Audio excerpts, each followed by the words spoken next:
మా అమ్మకి కానీ చెప్తానని మీ అల్లుడు వస్తారు ఇలాగా యాడ్ నుంచి ఫోన్ చేస్తారని చెప్పిన తర్వాత సరేలేని కూర్చున్నాను.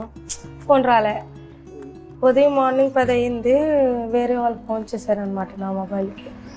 ఇలాగా మీ ఆయన పాకిస్తాన్కి దొరికిపోయారట అనేసి.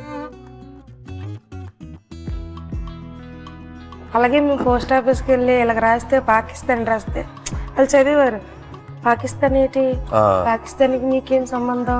మీరు అక్కడ సముద్రంలో ఉన్నప్పుడు ఇంటితో మాట్లాడాలనుకున్నా, పిల్లలతో మాట్లాడాలనుకున్నా, అలాంటి పైన స్లాబ్ మీదకి వెళ్ళడం, చూడడం, టవర్ రావడం, మాట్లాడడం, ఒక్కొక్కసారి కట్ అయిపోతుంది, 2 ముక్కలు మాట్లాడడం, మళ్ళీ చేయడం.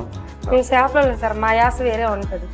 వాళ్ళు అక్కడ ఉంటుందిరా అనడానికి అక్కడ ఉంటుందిరా అనేసి మా భాష వేరే ఉంటుంది. మత్స్యకారుల స్లాంగ్ వేరే వేరే ఉంటాయి. అందులో మా స్లాంగ్ అయితే ఎవరు మాట్లాడలేరేమో, కానీ మేడం గారు అయితే చాలా మేము మాట్లాడినట్టు మాట్లాడారు. ఎవరు చెప్పలేదా? అమ్మ నాన్న వాళ్ళు ఎవరు లేదు, ఇక్కడ ఉన్న వాళ్ళే చెప్పిన లవ్లో ఉంటాం కదా, అవి కనిపించదు అనమాట. తండేల్లో సత్య అండ్ రాజు లాగే ఒక రకంగా.